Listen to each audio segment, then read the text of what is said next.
नियति प्रताय अनप्रताय विबुधा सूर सौख्य दुःख सत्कारणाय विददाय नमो नमस्ते।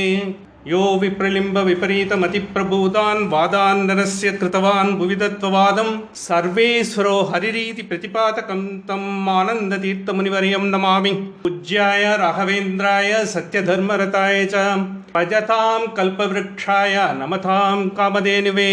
सहना भवतु सहनौ भुनक्तु सह वीर्यं करवावहैः तेजस्विनावतीतमस्तु मा विश्वविधावहैः। ॐ शान्ति शान्ति शान्तिः। माण्डुक्योपनिषदः शान्तिपाठः। ॐ भद्रं कर्णेभिः शृणुयाम देवाः। ॐ भद्रं पश्येमाक्षभिर्यजत्राः स्थिरैरङ्गैस्तुष्टुवांसस्तनूभिः व्यशेम देवहितं युदायुः। अस्ति न इन्द्रोः बुद्रश्रवाः पूषा विश्ववेदाः। अस्ति न क्षार्यो अरिष्टनेमिः अस्ति नो बृहस्पतिर्दधातु। ॐ शान्ति शान्ति शान्तिः। Welcome friends. We have seen, because how the four states are going to sort of interact, in our development of the whole being, and as well as looking into the things as we experience this world. We also see the four things, we said, it is the self as well as the cosmic. Both we tried to see how they are going to be meaningful and helpful in finding a better attitude. That's what we are going to see today. Probably we will be just going back into those mantras what we have seen, because this is a fundamental basic. So once you have understood, you will find a great philosophical inputs that is going to come in this Upanishad. Perhaps you will be able to understand what is Advaita and what is Visishtadvaita and what they call Dvaita, otherwise called Tattvavada. How all these philosophical thoughts have emanated, how they have been culled out. Veda is also consisting of same text, and Upanishad is also consisting of same text. The Bhashyas have been written after that. These are all the original Satyas. So if you go to a university like Harvard Divinity School, they are also teaching Upanishad. They will not be touching any of the Bhashyas. They don't want to bring into the concept of particular dogmas into the minds of the students.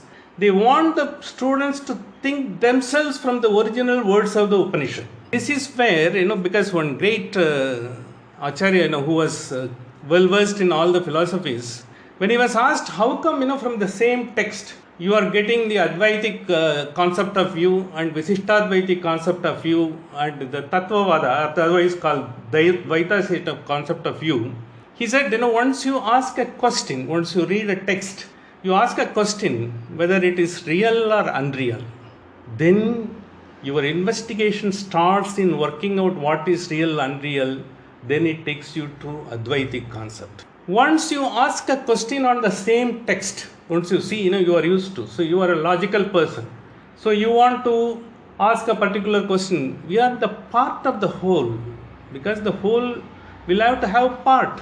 Unless the part is functioning well, the whole can't function well. So once you do that, we are part of the whole.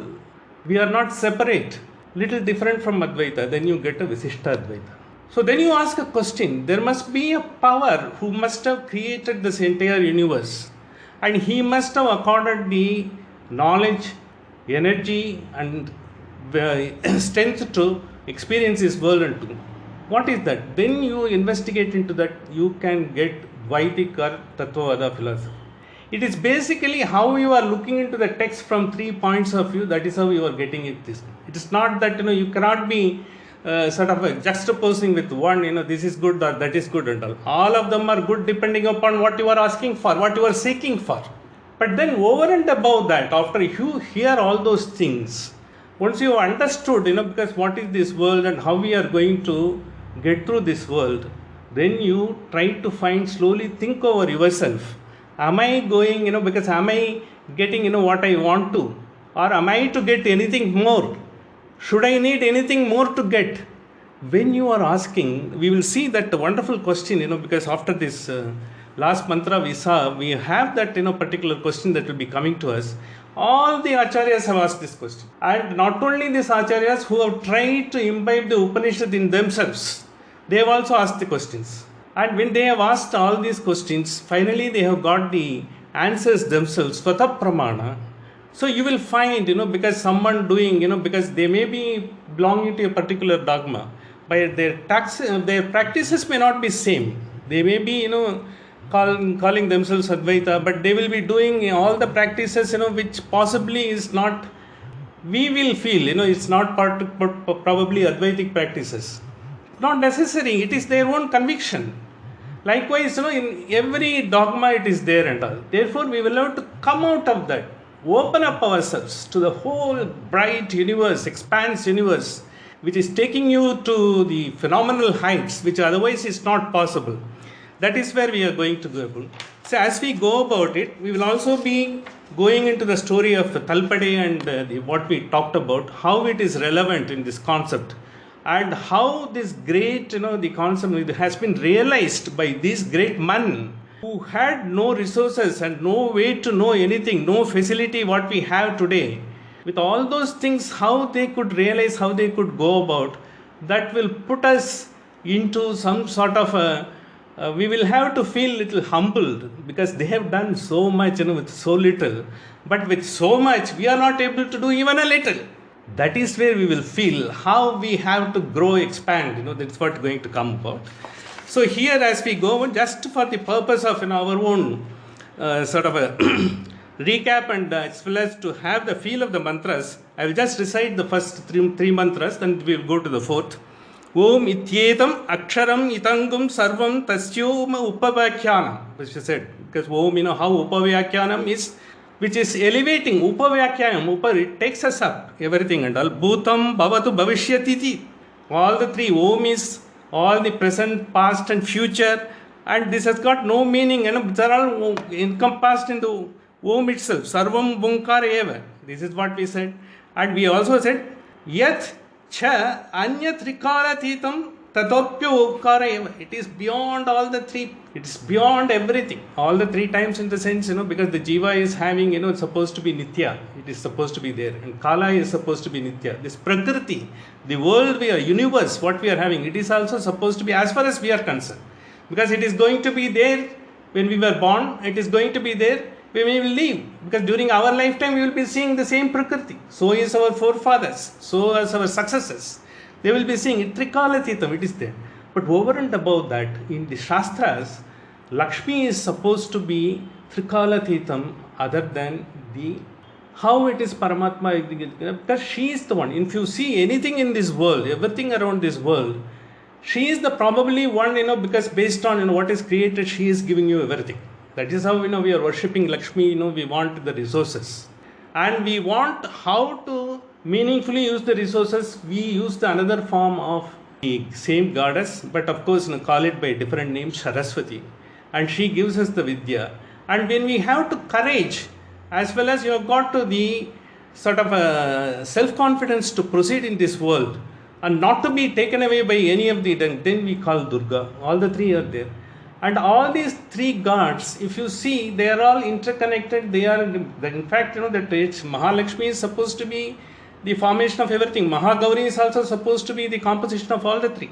And Mahasaraswati is also supposed to be the composition of all these qualities.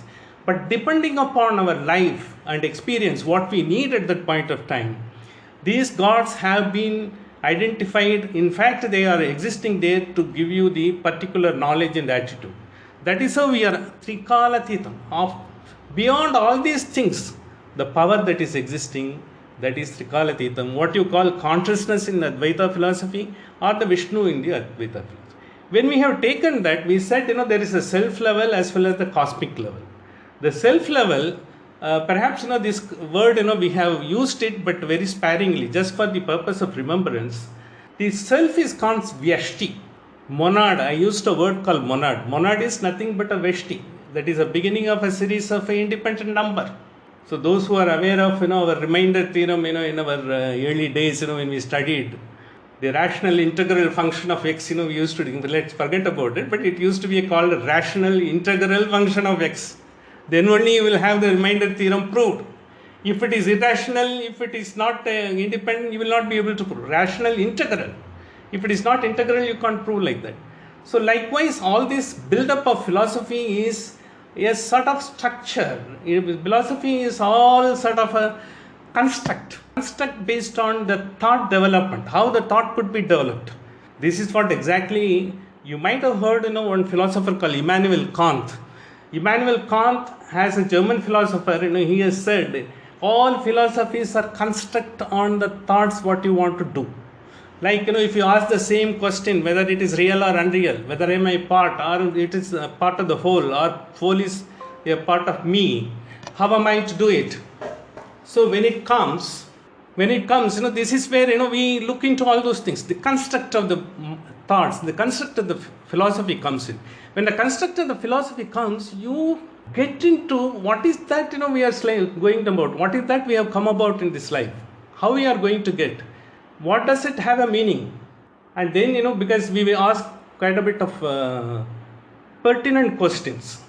Very often, what we are not able to do is ask the pertinent questions ourselves. If we could have asked the pertinent questions, maybe 40 years earlier, or 30 years earlier, 20 years earlier, perhaps our attitude would have been totally different. Our way of working in this world would have been totally different. Our evolution would have been totally different. Of course, it all happens at that particular point of time. That is what we call grace of the God.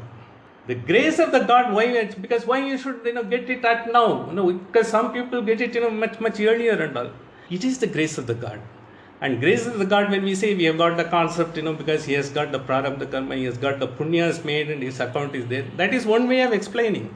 But apart from all those things, there is a particular way of once you start living in this world, once you have an attitude, you will also be able to get accumulated slowly.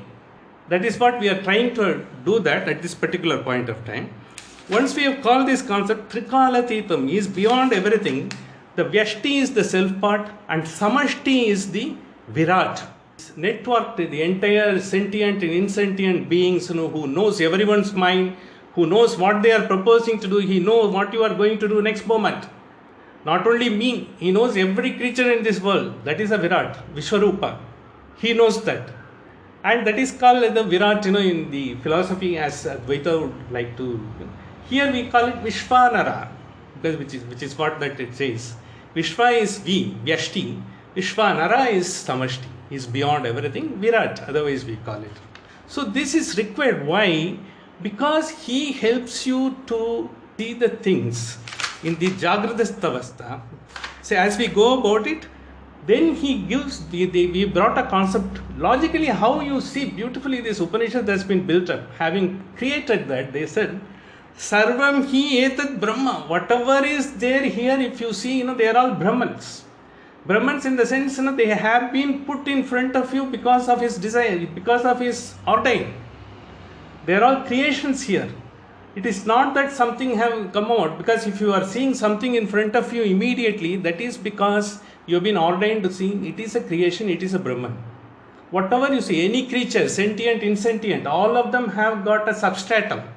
The substratum is Brahman. That's what Advaita philosophy will. Even a table, Advaita philosophy will tell you it has got a substratum of Brahman. Without Brahman, it can't be there.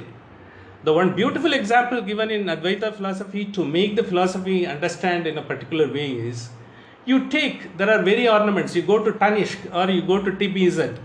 I think your wives will be happy if you tell these names. If you go there, you will find tiaras. I am not using the old world, earrings and all. I am using the modern, which they will like to hear. Like tiaras or choker, or you have bracelets, studded bracelets. And if you see, all of them are different. But are they different? If you really see what is inside, they are all made of gold. The gold is the basic. They are nothing other than the gold, but the form is different. Likewise, all the three states what we are talking about, they are like tiaras, they are chokers, they are like bracelets. But then, what is that gold inside? That is consciousness. That has to be continuously be there to have the value.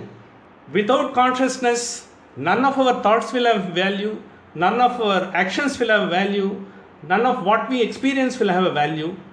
Maybe we'll not be able to experience if there is no consciousness. It's not the other way around. The consciousness doesn't need you. Without consciousness, you can't do anything about it. This is where that philosophy takes. And coming to that, because that is how Sarvam Hetat Brahma, and then other immediately followed the Mahavakya, which is normally quoted in all the Advaita philosophies. I am Atma Brahman. This entire Atma, that is self, is Brahman. But the same interpretation from the Harivamsa, it has been called Adana Kartatva Brahma, who makes you to act. That is why when we submit to the God, when you do with the Haribhakti, when you do it, He is Karta, Kartutva, Bhokta. It's not you are getting it. He gets it and He gets that experience to you. Unless He gets the experience, you will not be able to. He gets the experience and gives it to you.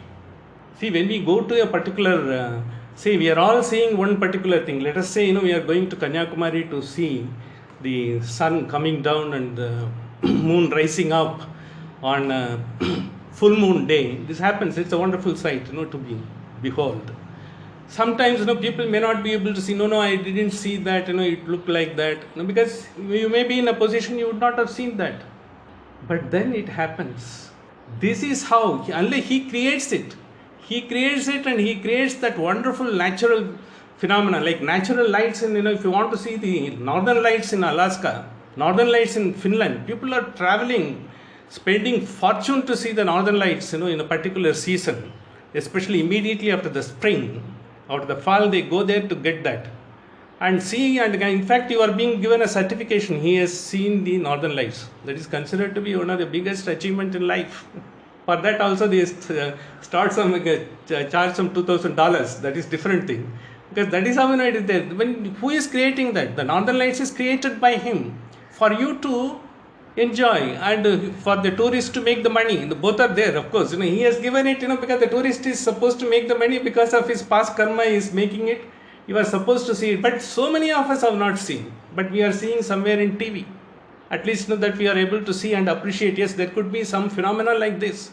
These wonderful phenomena are not created out of anything. Because it is created by Him. Unless He creates, you will not be able to see. For instance, let us take, you would have seen every time, there would have been advertisement coming in the papers in our times. We will have to look for the papers, for any vacancy or any higher education or any admission and all. In the same newspaper, we'll have the same ad. Maybe 100 of us might have seen. Only 3 or 4 fellows must have caught that and applied.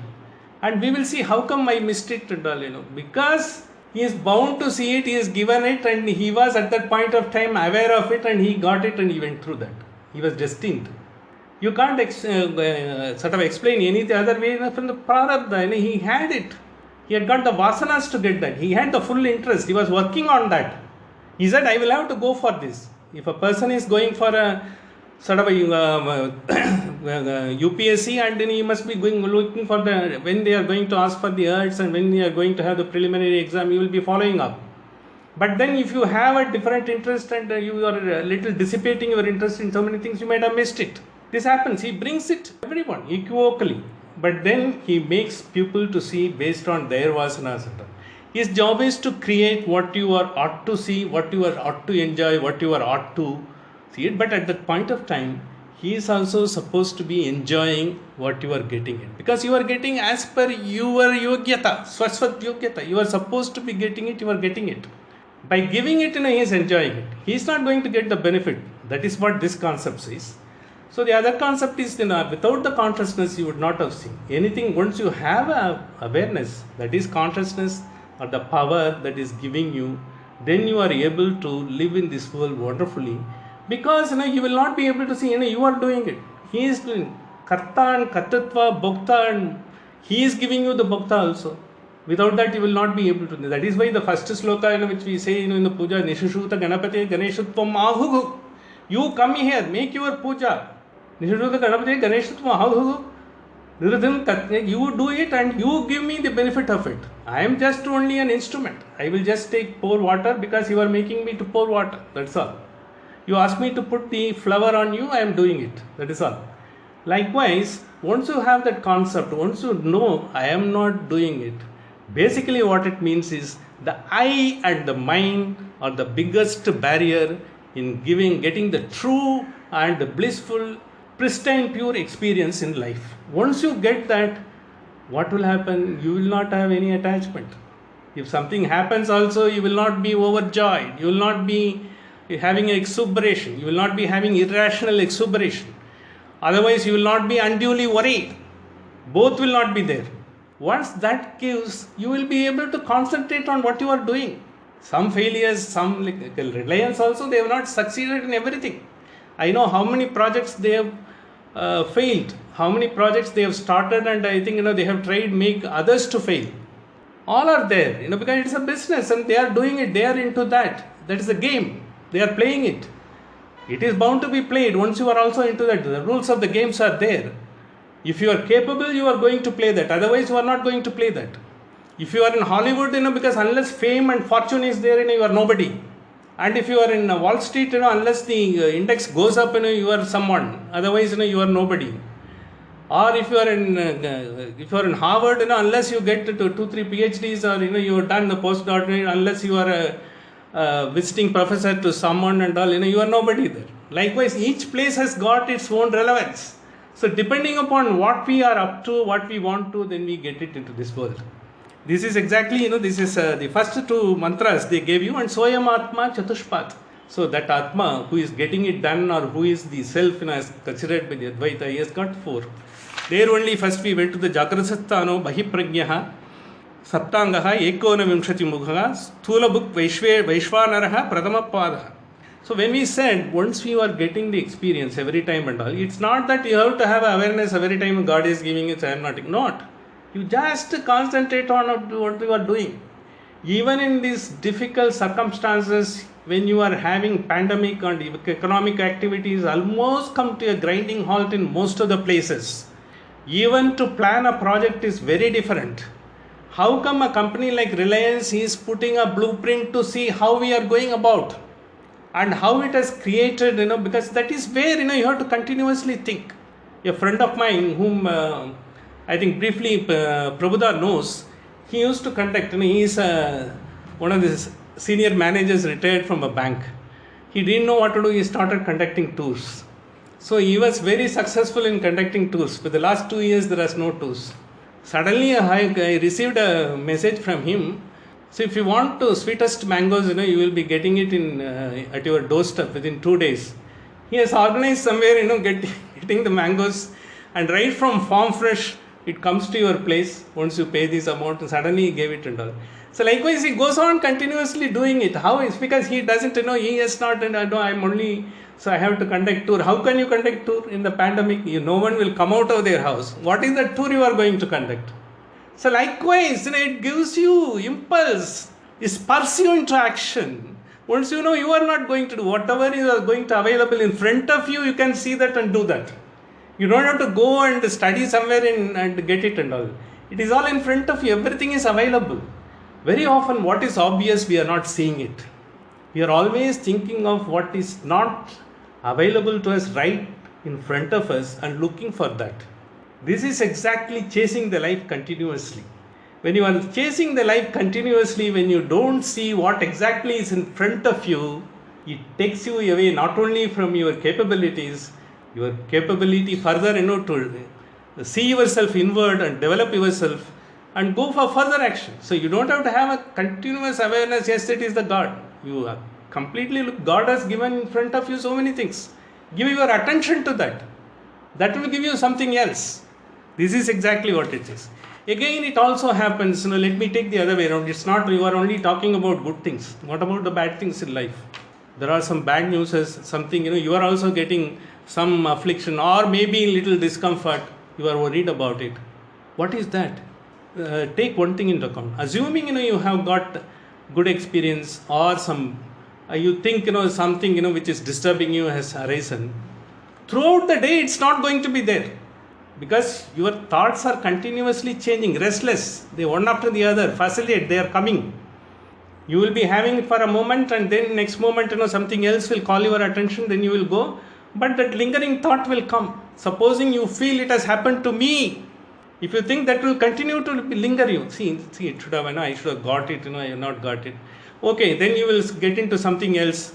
And again that thought will repeatedly come. What happens?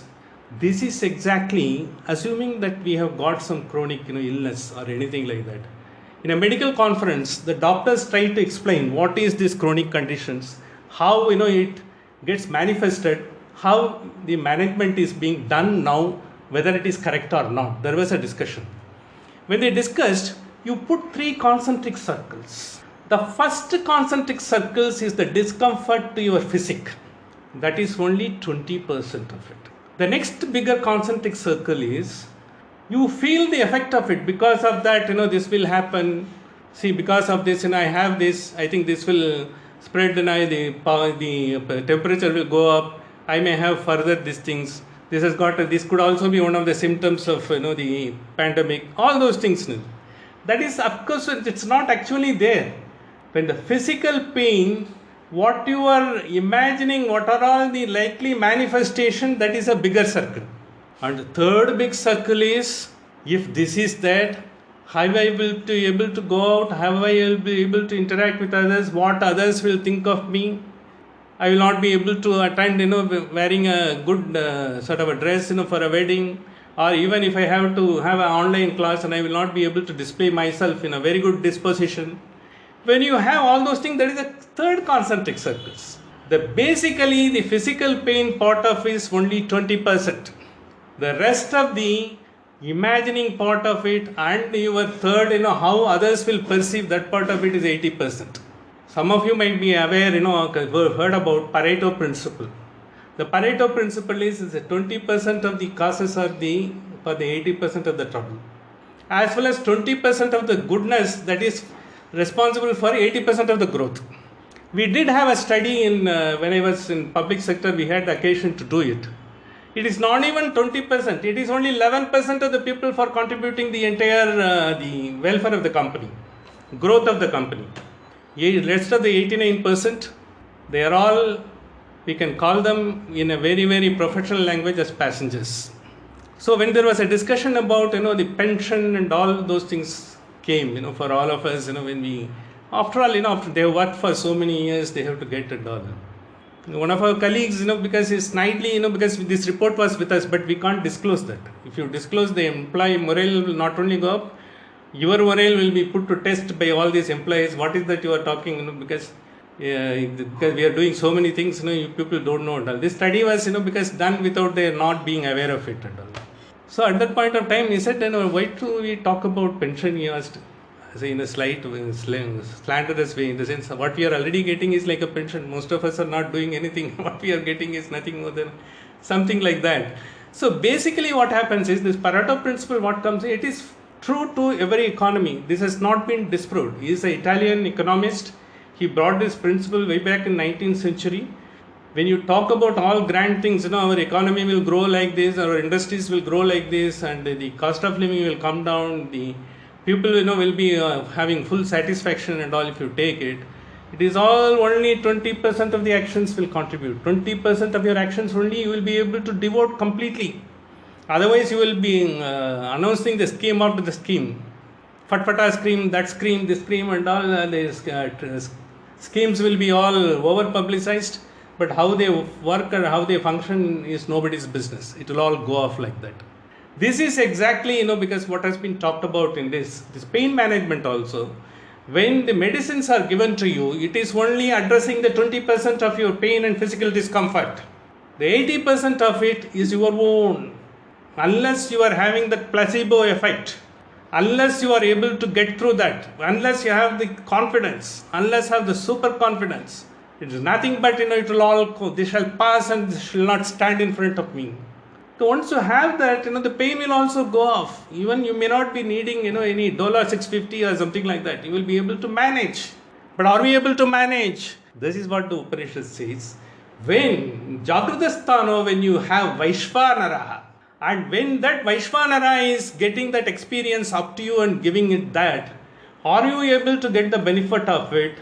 Because if you think, I am under pain, once I am under pain, because what will happen, because then already I used to have, because once a pain comes, my legs will start swelling and I will not be able to get up in the morning. All these things, you imagine that. Nothing will happen.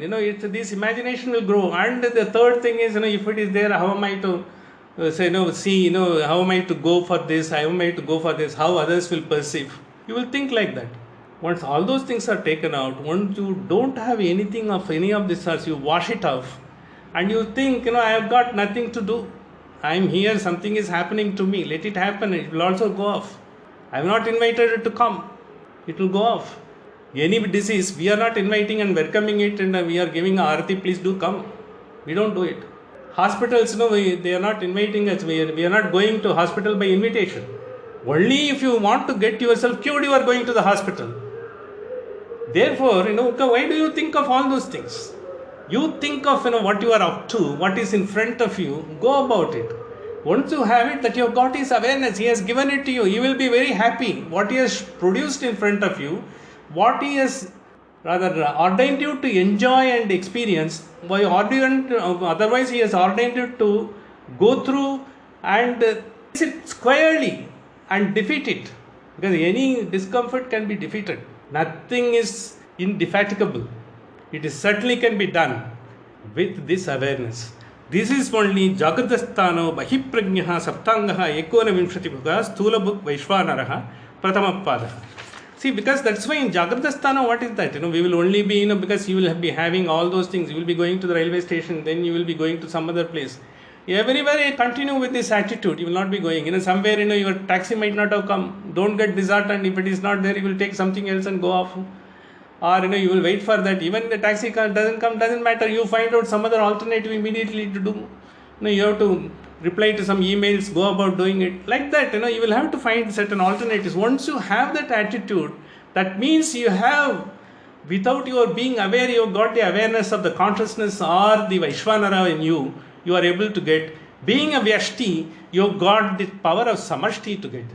But in what this, other philosophy, when they say, it is finally he is there and he is Vaishvanara, he is in your Agnya Chakra, Dakshina Mukhe, is there and all. It is that, but the power which is there, he is called Vivishti. Vivishti is Vivishti iti Vishnu. Why the name Vishnu? Vishnu is not something that has been plucked up from somewhere. It is based on the logical determination. Vivishti, he is entered into. When he has created this world, he is the enlivening power in everyone. He is called Vishnu. You may call whatever name you want. Since he is a Vivishti, he is the Vishnu. Vyashti is the individual monad. Samashti is the Virat, the one who is having it is nothing but, you can call it Vishnu also. But since it is a Vivishti, in the Tattvavada and other philosophies, they call it is Vishnu, Aniruddha form, as we have seen in Kenopanishad, it is there. Whatever form you call it, he is there, enlivening power, he is getting you all the experiences, and you do it that. But when you do, when you catch only one experience of the waking world, and go about it, I planned and did everything, it didn't happen. There are so many other good experiences he may be ordaining you to experience and giving it to you, you will be missing out. This is exactly what happens. When the day is full of bliss, with one discomfort will take away the entire thing. That is only 20%. Again, the 80% is what you think, how it will happen and all, you lose the entire thing. Why you dissipate yourself? You are such a wonderful being, you are not supposed to be dissipated. You have got to be going into the full strength. This is what the Upanishad says. Coming to the next point, they came to the Swapnasthano Antaprajnaha Saptangaha Ekonavimshati Mukhaha Pravivikta book, because other than the waking experience, which is subtle, and Vidhiya Pataha iti, because when we talked about, this, it is the latent impressions of the mind he gives it to you. Why he gives it to you? It is something, what has happened in the past, what is in the waking world, what you have seen, or something what you have read and what you have heard from someone. Not necessarily, you would have read it or anything like that. Someone must have told you long before. It might come like that. It might sprout like that from nowhere. 30 years before, your teacher might have said something. I have got those experiences. In my 5th class, my teacher, what he told me, I have experienced even in the late 60s and all. Because such are wise words. At that time, we didn't understand the full potent of it. Now it has taken so many years to get it again and again back and all. That's what this is what happens. When you read Upanishad again and again, when the Acharyas have read again and again, They are coming to you when you are trying to understand the particular Bhashya that Acharya himself, when you are trying to understand what the Advaita exposition of the Shankara Bhashya, he himself, Shankara Bhagavad-pada himself is supposed to be coming and giving it. So this is one thing always we have to understand. We people, because we find, you find a lot of satsang and all, people will say they will come with a lot of doubts. First to come with the doubt is basically not the doubts, to show that he has a doubt, that he has gone through that. So that someone else is supposed to clarify to him. If he is having a doubt, be sure. Even if you have a doubt, be sure. If I give you a wonderful explanation as I think, it will not clear your doubt. The doubt will be cleared when you look into what is the answer for that yourself. This is what called in Tattva Shastra, in our word Tattvavada, Swata Pramana. Swata Pramana is unassailable. It is not by someone else telling you. It is not someone told you that you have accepted blindly. It is you yourself have realized. Whatever be the doubt, you may say, yes, my doubt is cleared. In this world, no person has been cleared of the doubt by someone explaining it. This is a challenge. People may think, I had a doubt, I have cleared, in the sense you thought you have a doubt. You thought, by expressing doubt, you showed something, and that person has given you an understanding that you know so much, and so you might have got the doubts cleared. So that's why one of the professors used to tell me always, I think he used to jokingly tell, he's one of the wonderful professors, he used to teach the tough subjects in chemistry, he used to say, I will always categorize the question into three parts. One is the wonderful question, and another one is, a knowledgeable question, and the third one is a reasonable question. And then he said, how I am classifying, you will be wondering. The wonderful question is for which I have the answer immediately. That means you have heard me and you are asking me the question based on what I have told you. So I am able to give you the reply immediately because this is what I was explaining you, I was going to explain. The knowledgeable question is one which you are trying to display your knowledge to him, like a testing is knowledge. When you are trying to test the knowledge, after all, he is a professor who has seen, 40 years, hundreds and thousands of students like you. It is not easy, and he will give you the answer possibly, at that point of time you think the answer just to satisfy. Basically, that is bordered with your ego. And finally, when he said reasonable question, he has not heard you, he has not read you. He just wants a very basic understanding of the one thing, which is yet to get into the subject.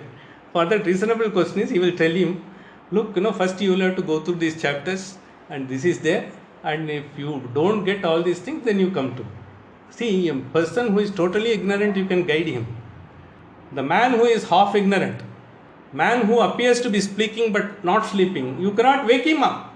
So he used to tell like this. This is what happens, in everyday life. This is what happens. This is exactly, that they bring it into that. That latent, sometimes what happens is, the Swapnasthana, sometimes, you have little ambition right from the beginning, but you don't have any occasion to get that your interest fructified. Maybe, because of the financial conditions, or you are in a very, very sort of a remote village, as I was explaining, how a friend of mine, a friend of my brother's friend, who was never expected to be in US, went there, and he is a big shot there, and he's really a big shot. We can't go and talk to him. We have to pay money to him to get what he talks. It's like something like that. It happens. This is what happens in Swapnasthana. Swapnasthana is nothing but it is sort of from waking state. It gets evolved into, because once you have it, without this, you will not be getting into Swapnasthana. That's how we said if it is 25 paise waking, this is 50 paise. 25 to 25, 50. It's cumulative. It comes. In Swapnasthana, we said Vyashti is the Swapnasthana, what we call it, Tejasa. And Tejasaha, because it's that, who is the Almighty, who gives the power, and he is residing in the Kanta, in the Manas. Manas is supposed to be, in Shastra, they tell, Manas, when you say I am so and so, you are showing yourself here. It is there, it's Manas. It is the Vishuddhi Chakra. So, in the Vishuddhi Chakra, you are there, and the Vishuddhi Chakra is supposed to be really active. You activate your manas. It's a thyroid. Thyroid has got variety of effect. If you go for a thyroid test, They will say, you have to get iodized salt or non-iodized salt and so many other things they will say, the physical conditions. Nothing. It is all because of your psychic being. Your psychic being, if you are through, whatever you take, after all, everyone will take what is available in their conditionalities. If you are near the seashore, you will be getting the seafood. If you are somewhere inland, you will be in the desert, you will be getting what is available in desert. Of course, now you are getting all packeted one and you are trying to take it. When you are taking that unnatural food only, you get affected by that. If you are taking the natural food, what is available in those places, and you are used to that, your body will be perfect. Because the things grown are there meant for you. That is how in the Tejasa, he brings everything from the world and gives it to you there. When you are trying to synthesize and you make it into artificial thing, that's what it happens. This is the thing. And this is what we saw it in the Vaishvanara, because in the cosmic stage, we said it is called Hiranyagarbha. In Advaita concept, they call it Hiranyagarbha. Hiranyagarbha is a sort of a golden egg. He is like a Vyavaharika. He is supposed to be the God to whom the people, the souls reach and again take a rebirth. In Advaita concept, Hiranyagarbha is the one who is there. And he is also supposed to be residing in the same Kanta. The Tejasa, what we call it, and it's basically Vivishti Vishnu is supposed to be there. In the other concept, it is there. Once we call, then we got into the next stage. See, both these stages, how it is there. From waking, and then you come to Swapnasthana. Both have got two things. The two things both have got cause. What is the cause? What you are seeing around you in this world, they are all cause. And what you are experiencing is the one which is the effect. That is what they call Karana and what is happening Karya. Both that is taking place. Whereas they have got four aspects. In the gross body is there, in the Tejasa, as well as here it is the subtle body. In the Swapnasthana, you have got no gross body experience at all. Dehabhimana is not there. You will not be able to look at your nail, whether it is grown, am I to cut it in dream? Doesn't happen. Because maybe you will be having you may be having a long nails in your dream. That nothing will be. Dehabhimana is there. That is absent. Whereas in waking state, you have got Dehabhimana. That is the two differences. And then ignorance will be there in both. Because what happens is, if you are catching hold of one dream, it is a nightmare, I want to understand the meaning of this dream. I am supposed to be getting a great wealth. And if you are going after the dream, that again, it's not, it is only a dream. Why do you go after that? And likewise in waking life also, you get something and you might have missed out. But you are going about what you have missed out and give lot of things which is immediately available to you. So that is why both ignorance is there in both. And in both these cases, you always feel the I and mine is preponderant. I went to Delhi, I came, the flight was delayed. Then I had to take a taxi. Because this I will be there in the waking experience. The Swapnasthana also, when you get in, I had a good dream yesterday. As if, I have become a president of India, the most powerless position in this world. I became a president of India and all something. What you was okay, you may think, you might have thought, someone president in his attire, people come, Republic Day is there and all. You thought, I might also like to be there and all. Sometimes you may feel, I'm a pauper. I think I didn't have even a cup of food, because even I was about to get a food, some bird came and monkey came and took it away. I didn't have it, it was. So this is very, very great, because I would like to bring one small story. In fact, I don't want to miss out that story, because it is in a different context we will be having. We all know King Janaka. King Janaka, he was a great erudite scholar. He was a rishi himself. He is the only one Raja Rishi. The great Raja Rishi is King Janaka. The King Janaka, when he was having, one day, he had of course, he was a very, very powerful king, with so many countries around him and all. One day when he went to sleep, he suddenly had a dream in which, he was, neighboring king comes to him. He comes over to take over his country. He was unprepared. Then he suddenly gets up and gets all his, the army, as well as, the navy, everything together, and as well as horsemen. And all his generals are called. He wants to fight. Finally, he couldn't fight it properly and gets defeated. And then this king banishes him, as he is a big emperor. He doesn't want him to you go out of this country. So he has been asked to go to another place where is a desert. He didn't know anything, and he stands in a queue where people are given some frugal, gruel. They were giving it all poor people. He was also standing in the queue like anyone else. And when he was about to get it, just about to take it in his hand, suddenly a bird, Garuda, came and threw it away. And that also fell in. He was wondering, what my lot? I was an emperor till the other day. Suddenly I find it's not that one. So he started shouting. So after hearing his shouting, all his queens came, all his, the paraphernalia, they came and opened him and found him. And then King Janaka got up. Then asked him what happened. So he was in a trance. He was just from Swapnasthano, he was going to the deep sleep state. He doesn't know anything. He just said, is it true or that is true? He asked this question. They were wondering what is that, he has gone mad. He was good, he was a great Raja Rishi, he has got all the Upanishadic Vedic knowledge till the other day. Now everything is gone. What to do? So finally, when he said, no, I think, we will have to give him to show it to him some, we will have to call the Vaidya, and he has to see him and all. So finally, next morning, he also came, as usual, he was given, and with the same state of mind he came. And at that time only we might have heard, the Rishi called Ashtavakra. The Ashtavakra Gita we might have heard. Ashtavakra was there in his court. He asked him, is this true or that is true? And Ashtavakra heard him very clearly, and he understood what he has undergone and all. Neither of them are true. I am an emperor, that's also untrue. What I have seen in my dream is also untrue. And then he explains the concept. It's also projections, because of the consciousness, because you are here, you are seeing your people around you, they were welcoming you and all, you are thinking you are emperor and all.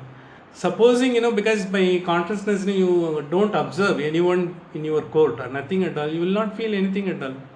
Because we feel, I am the emperor, I have got it. If you take away the I, this body is coming here and everyone is welcoming the body once it goes out of the court and the body is going, likewise, it is a great philosophical concept. Ashtavakra Gita, you go there, I think you should have gone through several sort of stages of meditation, then only we can understand. This being explained as a sort of a philosophical concept, how Swapnasthana and this can make up. Last week we saw how Ramanuja has seen that.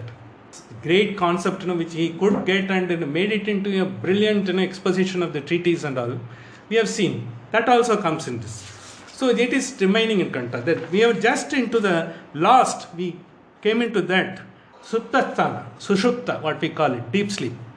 Yatra Shupto, Shupto in the sense Shu Apto. Shu is happiness, Shu. We are Sushru, and when we say everything, Sudaya, everything we say, Su is always very auspicious. It is giving you happiness. Shu Apto. You are embodiment of happiness. That is why Shupto, sleep is a state of happiness. Yes, Shupto, na kanchana kamam kamayati. Na kanchana kamam, because there is no desire to be desired for. Because there is no desire. In the sense, there is nothing to desire about. Na kanchana kamam kamayati, na swapna pashyati. I am not able to see anything. Tatu Sushuptam. Sushuptam in the sense one where you get into the total bliss. Where you are everyone. You are nobody. You know what we said. You are not father to your children. You are not husband to your wife. You are not son to your parents. And you are not boss to your subordinates or subordinate to your boss. Anything like that. You don't have any relation with this world. So you are into embodied. So then you are very happy. At that point of time, all that you have is, even though you have an eye, you got that eye only when you get up. I had a good sleep. But at that point of time, you don't have it. All that you have is that small awareness that you, because anything happens, it is happening to me, that's what you will feel at that time. And you also rest what is there. And then that entire nescience, what is there. There is no knowledge. If there is knowledge, you will have a desire. Let us know one thing. Once you have a knowledge, you have a desire at all. Why in the waking state, we are interacting with everything, we have got a knowledge. We see a mall and then we say that things are available and that knowledge is there, we get in there. And we know this is the shop, where the mobile will be available, we go there, that knowledge is there. Without the knowledge, if you don't have anything at all, you will not have any desire. Otherwise, in the mall, something will be there and we don't know. Because in the early days, we don't know what the mall was about. Slowly we came about, they also have, they have got cinema theatres, eating hall, eating joints are there, and we all do everything and all. That is how we saw that. Once you tell Shushuptasthano Ekibhutaha. Ekibhutaha in the sense, your waking state and sleeping state, the dreaming state, everything gets merged. Ekibhutaha. There is nothing, because you have got no dehabhimana and you don't have anything, to latent impressions of the mind. Your mind is dormant, idle. It has got nothing to do, generate. It is not there. And you have got no knowledge.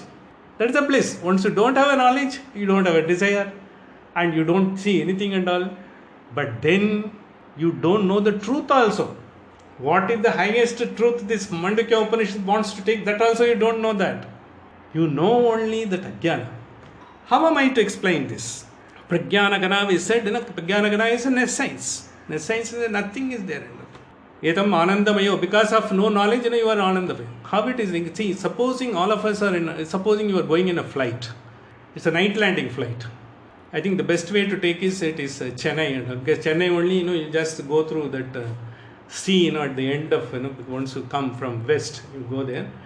And then suddenly let's assume there is a power cut in the entire city. So you being from Chennai, I think, the St. George First will be here. And, this our beach is full of memorials. This memorial will be there, that memorial will be there, the High Court will be there, that will be there and all. But when you may be aware something and all, but when the darkness is there, you don't see anything and all. The darkness descends. There is no power. So you see, Chennai, a person who is new to Chennai, he doesn't know anything. Because the locations, have some idea about that. It is something like that. If you go to New York for the first time, you may not be seeing anything if there is a power cut.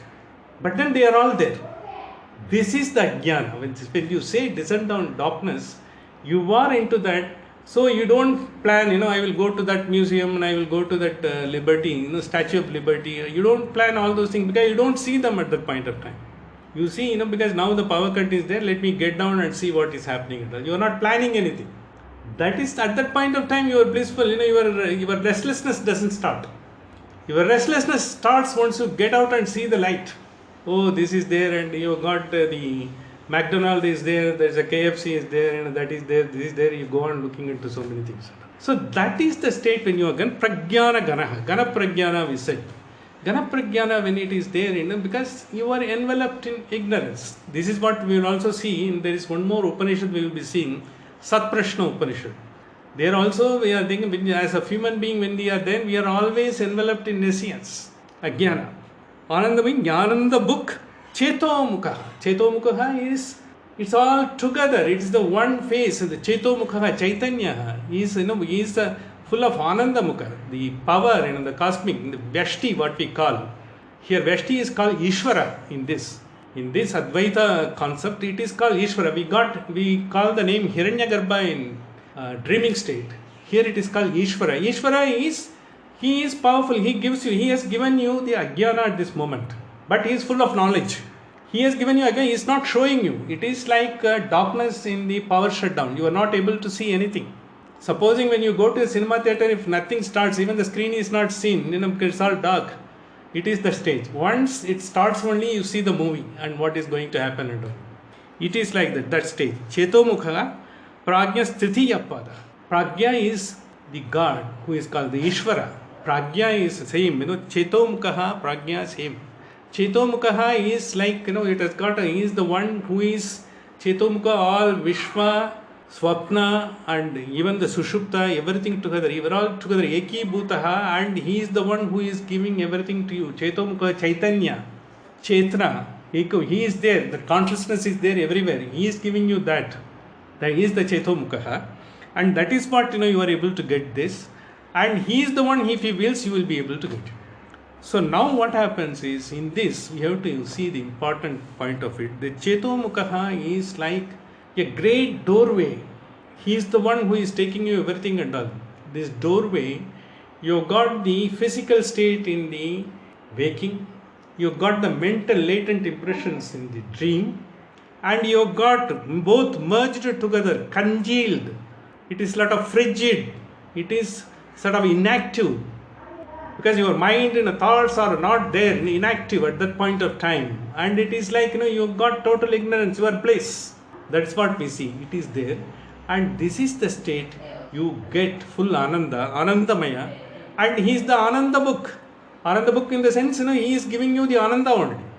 The thing is, he is giving you in Ananda all the states, provided you are aware of, and what you are seeing is in front of you, and take the benefit in the waking state. And the Swapnasthana also, you go by the latent impressions of your mind as to how it takes. It does take you, because it is only a latent impressions. Once you understand that, that is what it takes you. It is the Ananda book. It is Chetomukha Prajna Tritiya Padaka. This is the third one. From both these states which are merged and coming into this is called from mental and this one. When Sushupta Sthana we come here, the doorway, it will take you to astral state. Astral is your Sushma Sharira. When you get Mukti, or where you are all the Agya Chakra, or your your Sahasrara Chakra, or Vishuddhi Chakra, or all your the heart chakra, all the chakras are there in your Sushma Sarira. And the Sushma Sarira only keeps the control of all the activities of these chakras. So whatever you are accumulating, all are getting into the Sushma Sarira. See what happens, Annamaya Kosha goes off, once the body goes off. The Pranamaya Kosha, the Sushma Sarira, he keeps everything. That is how the Chetna is there even in other births. It comes into this. This is where we will just go into the one episode which you have missed out in last 2 weeks. We will go into that, and that will explain this particular concept. We talked about Talpade. He was from a poor family. He was more interested in scientific things. He also thought, he knows there is a Vijnana Visesha. The sutra is there, given by Vijnana Sutra of Bharadwaja. He wanted to get that, and he didn't have the means to do, and he knows it is available only with one person called one Subbaraya Sastri, Anekal Subbaraya Sastri near Mysore. He wanted to contact him. He didn't have the means. Finally, the Maharaja of Baroda gave him the financial support to go there. This Anekal Subbaraya Sastri, we will come to that. Who is this gentleman? He is the son of a very great erudite scholar of scriptures, all our scriptures, called one Krishna Shastri, and his wife is a Lakshmamma. They are basically from Andhra Pradesh. He knows only Telugu, but they have come and domiciled in Karnataka. They were there and all. And the Krishna Shastri is so highly educated and all. As all highly educated scholars, their due is and their lot is always to live on a day-to-day basis. Unless someone helps them and someone is interested in the scholarship to know about them, or to get something done by them, then there is a very, very poor background. So in those days, it is 1860 he was born, this Anekal Subbaraya Shastri. So what his father did, because as usual in those days, it is better to get the children married, because lifetime of the people were not too long to live in those days. Lifespan was not too long. At the 8th year, this Anekal Subbaraya Shastri got married. He didn't have any great dhyayana, education or anything like that. And after a while, within a couple of years, he contracted leprosy. In those situations, you imagine, leprosy was considered to be the most stigmatic disease and people are kept away. We have to remember one Baba Amte, who went out of the way to create, the great, all the leprosy community and something, and he made leprosy is not a disease curable, and in Varda his ashram is there. I have been to his ashram. And Baba Amte, for our information, he is one of the men who rolled in wealth. He always used to latest sport car. He was educated abroad and he knows everything and all. By chance, when he was walking in Nagpur, a leper was great. He didn't realize he was on the street and everyone neglected him. He just went of sympathy, to find out what it is. Then he understood the plight of this leper. He was a great scholar, the leper. Finally, that is how, he gave all his wealth and started. His children are now continuing. His son and daughter, both are doctors, was serving them. It's a great, he is one of the humanities, the greatest persons whom we can remember. He is one of the great son of Mother India, is Baba Amte. Likewise, he got the leprosy at that point of time. So what happened? He was newly married. His wife must have been 8 years. She must be 5 years or 6 years. So one day he got frustrated. Because people tried to empathize, sympathize, but keep him away from everyone and all. They didn't want to even ask him to come out in front of someone. In the house also, he was given a separate, food in a separate plate and other things, as if he was being a pet. One day he got fed up and he left everything and he went out of the house. He roamed around somewhere near the forest of Kolar. Of course, it is a great forest of Kolar because there only the gold was available. First Indian gold mine was there only. He went there. It was a fully grown forest, not much about. He didn't know what to do and all. He roamed around. He didn't have any knowledge also. He walked so many years, almost for 6 to 7 years. 4 to 5 years, he was totally untraceable. After 6 to 7 years, one day, fell into a river and almost left unconscious there, somewhere in the Kolar forest. And then he was taken out.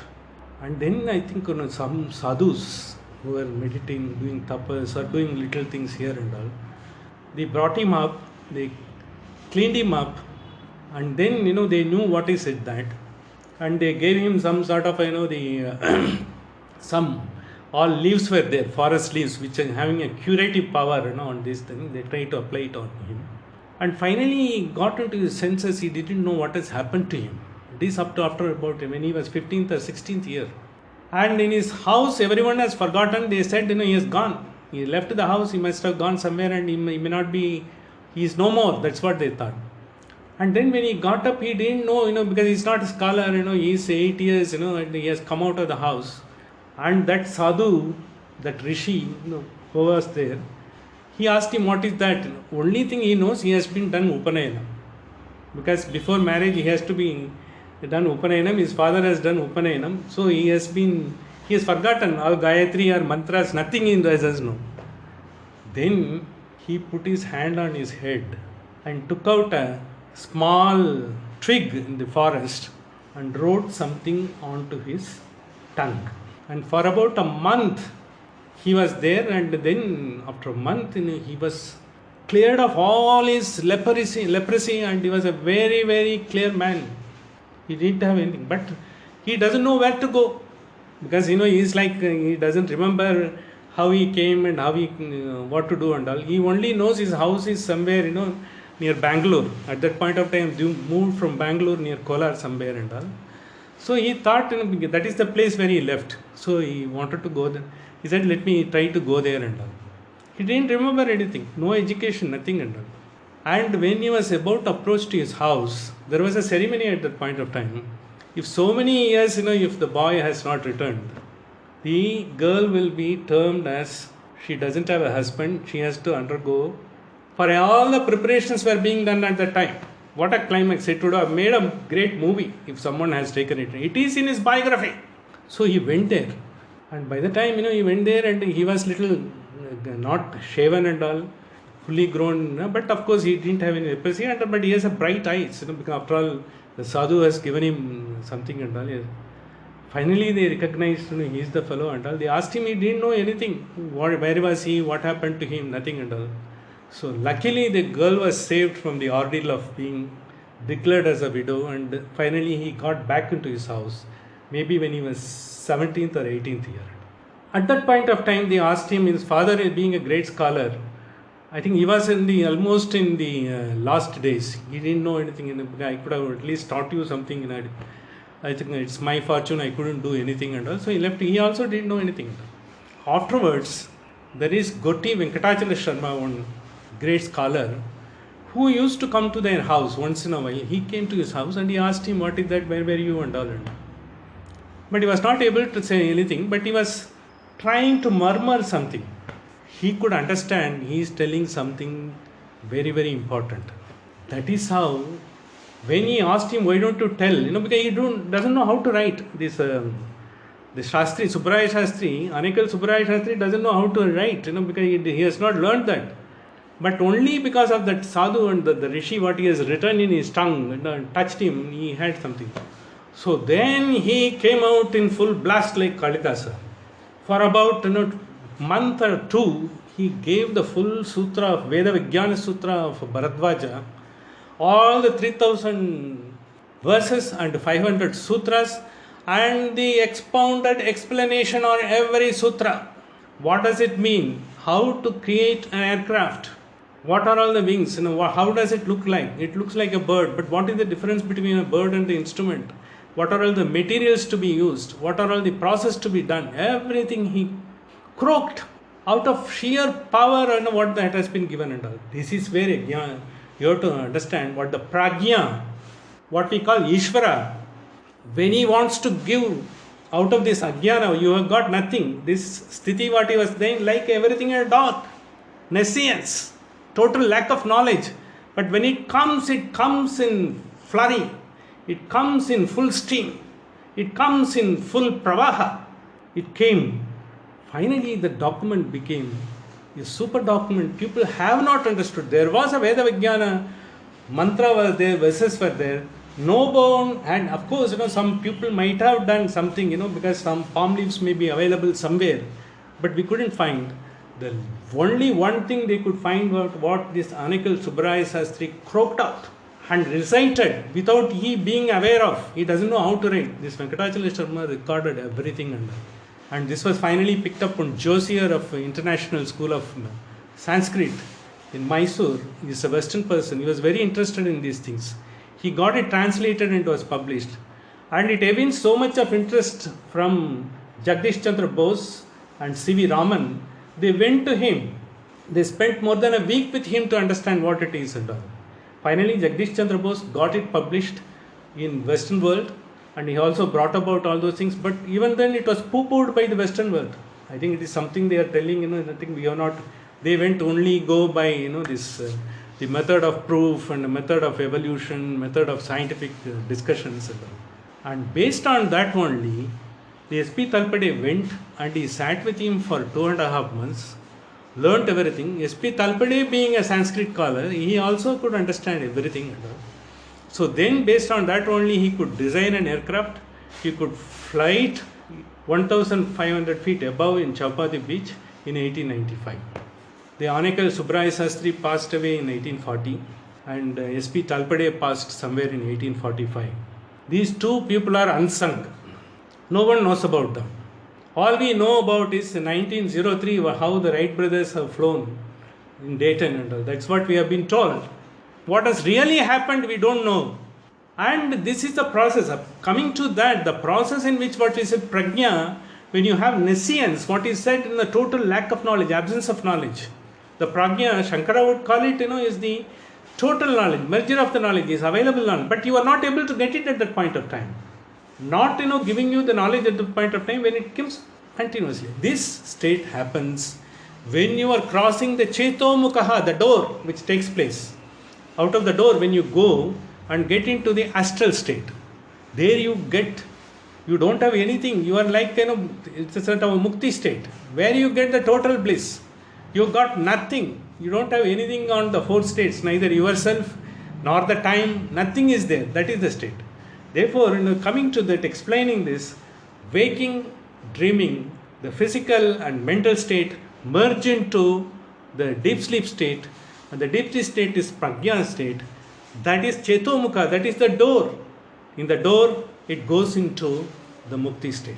That is what we call it Turiya. And Turiya also you are not able to there be always. As we have seen Kenopanishad, even if you know Daharamevabi, you will be able to know him little only. He is like a lightning. He is like a lightning. In Nimishatva, he is only there for a moment. That's all. Afterwards, you will not be able to get it. You will be able to apprehend. You will not be able to comprehend the power of the Brahman or Brahman himself. Therefore, once you get that, from the astral state, you will not be able to continuously there. There also you will have three states. Waking state, dreaming state, and there also you will come back. They will get merged from the door, Chetomukha, you will come back into the waking state, once again to the physical state. Once you are able to achieve this during your lifetime, once you are able to know you are fully aware in all the states, the waking state and dreaming state are the basic functions with the cause and effect, taking you into the only state of cause. From there it takes you and elevates it into a wonderful state, astral state, through the Chetomukha. The deep sleep is the state in which you are able to travel into that, and you will be able to travel back into this. When you are able to get that, once you become fully experienced, you will have a full-fledged meaning, and the I and mine would have gone. And I and mine would have gone, there is no limit for your bliss. Your bliss will go limitless. That is the state, that Turiya they will talk about, and basically in this context only we talked about the person who doesn't have any knowledge of Sanskrit, who has not understood he didn't know how to write also. Finally he brought a greatest concept, even the Nobel laureate like C.V. Raman and Jagdish Chandra Bose had found it to be wonderful. In fact, they said that they have not seen any other scripture in so detailed, everything has been given to the minute. That has been the one. This is a great thing. And finally, we had the people like S.P. Talpade and Anekal Subbaraya Shastri. They all left a great wealth behind us. At least let us remember, and sometime, at least, of course, already they have been taken into account, and even the Keshri, one paper founded by Gokhale in Pune, they are the only one who published that. Not even Times of India. Then Bennett Kalm. They have not published, what he has flown in Chowpatty. It is the Keshri that they have published. So this is what has happened in our own country. This is what exactly, remember that. I think that shows, what a great thing is possible in this country, and so many people are still there, and what we can achieve ourselves. And so once we know what is the waking state, dreaming state, and there are only fundamental state of cause and effect, from where we get into the deep sleep, where we have an Ananda book, and from there it's a doorway. This is where hypnosis takes place. When you have that, hypnosis will explain how you are able to take it back into your past life, how they are taking it, how the process. We'll see that. This is entire psychology once again. This is how we are functioning. Morning to evening, this is how functioning. Once you have that, you are able to get into the astral state, be there and come back. You are called Jivan Mukta. Jivan Mukta in the sense, in this life itself you have realized, and you will be having almost attached detachment or detached attachment. You will not have any attachment, but you want to function in this world, you will do that, but not with anything, everything you will not put your heart and yourself into that. I am doing it because of that, and I will have to, since I am doing it, I have to be part of it. Nothing. You will do it because you have been ordained to do it. You are getting it because you have been ordained to get it. Once you have that, the life will be wonderful. That's what this Upanishad says. And we will go further into this wonderful concept, and next week onwards you will find further details into that. Philosophically you will say, who am I? Why I have come here? All those things will be answered. This I will try to conclude today's session. I will... if you have any queries or point out something which you find amiss, you can tell me, I think, so that we can clear the gap. Anything, Prabhuda, Shankar? I'm not able to hear you. Your mic is muted, I believe. See, that's why we will be coming into cycles again and again, so that finally it takes you, that is how, because when the rocket propels, finally it creates the spell of energy and so many cycles of energy, then you are propelled. Once you are propelled, can't be held, you are into stratosphere. Any Prabhuda, anything you would like to? Thank you very much, and we will look forward. I think you will see, as you find, I found it. You see, I grow every time when I read this Upanishad, all the Upanishads in particular. Once you feel, what is that, because I thought, I have wasted my life 60 odd years, 50 odd years, even though I had a little idea about these things. I have not even, bothered to look into so many things were available to me. It's not that it is not available to me. Anyway, now His grace has come. We will go forward. Thank you. And with this, I will try to conclude today's session. Sahana vavatu, sahanau bhunaktu, sahaviryam karavavahaihi, tejasvinavaditamastu ma vishvidavahaihi. Om Shanti Shanti Shanti. Thank you very much. Thank you. Looking forward to one more wonderful week. Bye.